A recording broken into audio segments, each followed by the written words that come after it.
It deforms. It teaches children that they are trash. That was the message that was conveyed to Alex. Today is about rejecting all of that, and it's about standing up against child abuse. Many people go their whole lives without speaking their truth. Telling your story is the first step toward healing, and that is what Alex is doing today, and I think modeling for all of us that we can do as well. And Alex is doing something else that is very profound.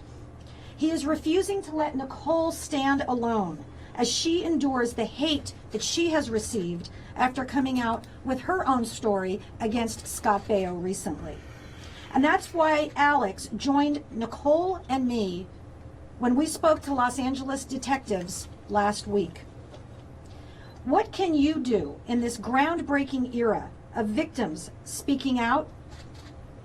Be an Alex. If you have information that can help someone else who is going alone, please reach out.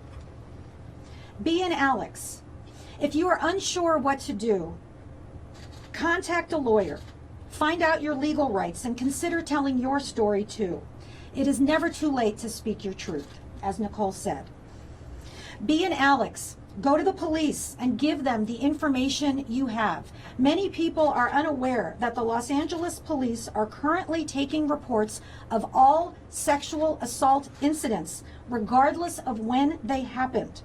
If nothing else, your story will be on record if others come forward. And if you believe a child is being harassed or abused in any way, please speak up. Let's join together and end this today. Thank you very much. We'll answer a few questions. When was Alexandra, have you spoken to Scott recently, or when was the last time you've spoken to him? And has he reached out at all? He has not reached out recently. I believe about 10 years ago, before a party that he invited me to, he called to apologize a little bit for very basic things that he had said, but I was not ready to have that conversation with him at that point, and I am now. How do you know that's why he was calling? Because he said that.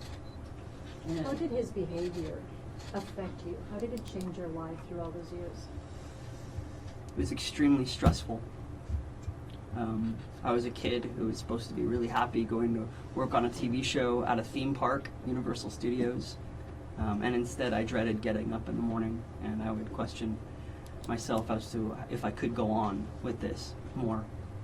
And it was just, I was a professional, and I didn't want to give up what I had worked so hard for, and I still don't regret that decision. Alexander, what do you want from Scott? Scott Baio is holding a news conference today. If you could face him, you and Nicole, and say whatever you want to him, what would you say to him, and what do both of you view as justice in this case? I want a public apology. He abused me in public in front of hundreds of people. I would like a public apology. Are you hoping other Hold on one witnesses will second. come forward? Hold on. That was also a question to Nicole. Well, I feel the same way. I think coming clean is the best way for him to start his healing process. I think the power of I'm sorry is tremendous, and sometimes people don't realize how much they've hurt someone, and just sometimes a simple apology can just make all the difference in the world. Lisa, is there a possibility of criminal action? You went to the police to file a report. Is there a statute of limitations? There is a possibility of criminal action. There's a longer statute of limitations in California for acts of child sexual abuse against a minor under the age of 18, which both of them were at the time.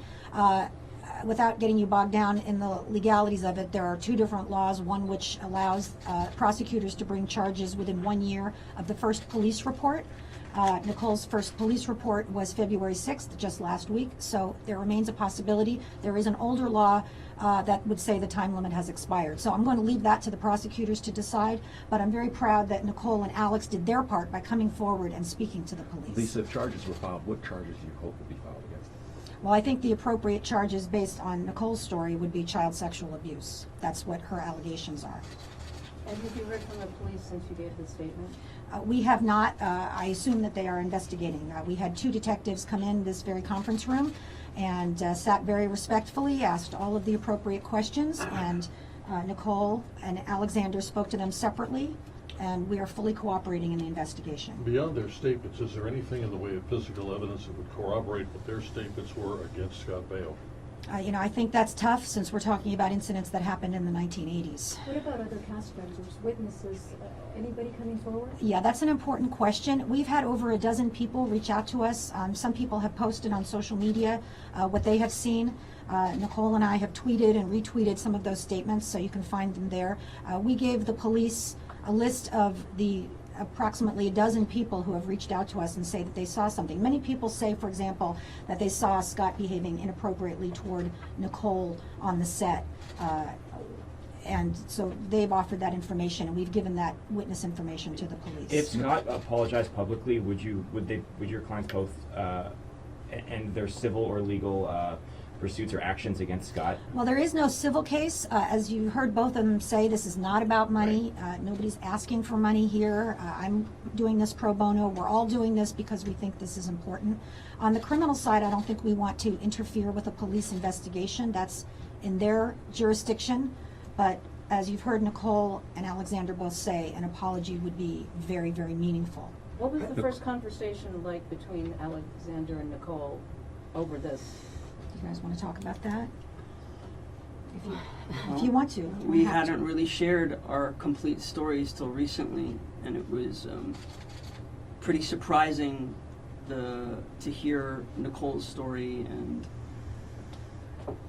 there's a lot we kept inside over the years because of pain. I think people hide a lot of their feelings and a lot of their truth for many years because it's just simply too painful to deal with. And shameful. You feel shame.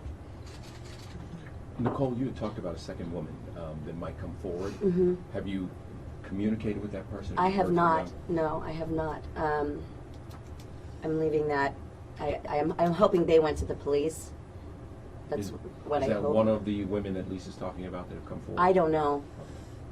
But we have more than 10 to 12 on-set witnesses and another cast member that has made a statement.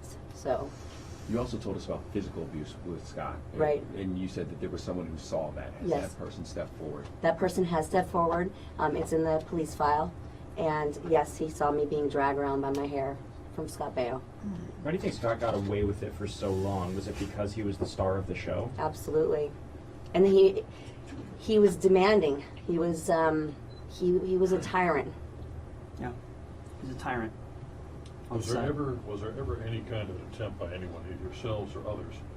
You talked to parents, you talked to people on the set. Did anyone go to the police and say, this is happening? Absolutely not. I was threatened with him going to jail, me ruining everybody's life on the show because everybody would lose their job. I would be sued by the studios and the production companies, and my life would be ruined. And my parents could go to jail. I mean, he was just filling my head with so much fear. Who was saying that? Scott Baio. So there was some indication that you might go forward and he was afraid that was going to happen? No, basically after he first started sexually touching me is when he had that conversation, when that conversation began. And you have to understand, he spoke a lot about loving me and he being in love with me and us being married one day. And this was very much like an Elvis and Priscilla situation. And so if I told anybody, it would be ruined, and all the lives I would ruin if I told. And how young were you when this began? 14 years old. And the last time we heard from Alex about the last time he heard from Baio, what's the last you ever heard from Baio? The last I ever heard from Baio was when I was invited to be on his show called Scott Baio is 45 and Single. And a lot of people questioned why I participated in that program. But if you understand it in the context, it was a show about him receiving therapy for his womanizing. And I was able to confront him with women's names who I thought and witnessed him mistreat on set. So this wasn't a supportive, fun day. It was a chance to support him getting therapy and possibly, being on a journey to getting help.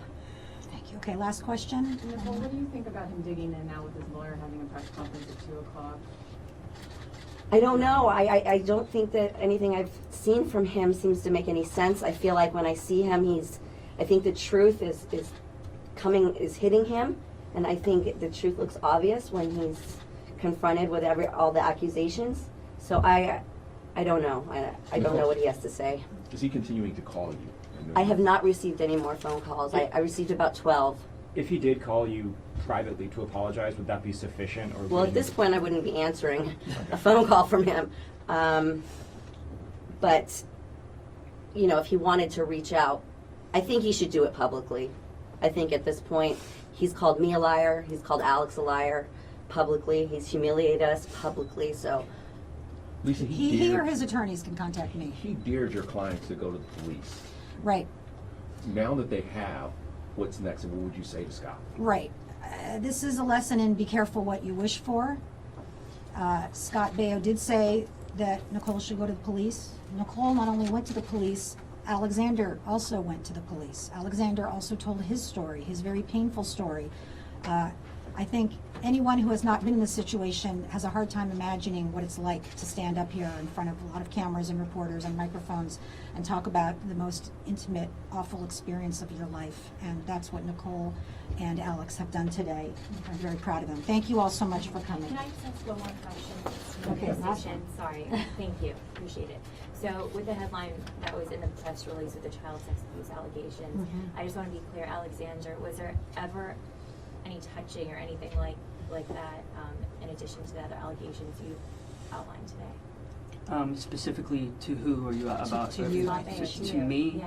I mean, besides physically touching me by pulling my pants down in public and throwing hot tea in my face, there was no sexual abuse of me, if that's what you're asking, no. exposing himself to. Well, Right, yeah. I mean, using sexualized language and this sexual behavior Yeah. is a form of child sexual Yeah. abuse and sexual harassment. Sexual themed hazing, I guess, is what you would call it. Alex, we heard from Nicole. Do you have any anticipatory thoughts about what Baio's going to do at 2 o'clock today? I don't care. We're not going to guess. I don't care. Okay, thank you. Let's He can do what he likes. Thank you. Thank you very much Thank for you. coming. Thank you. That'd be interesting. Everybody, I'm just gonna leave their statements right here. My card is out there if you want the electronic copy. It's okay. Where'd they go? They all disappeared. One of you.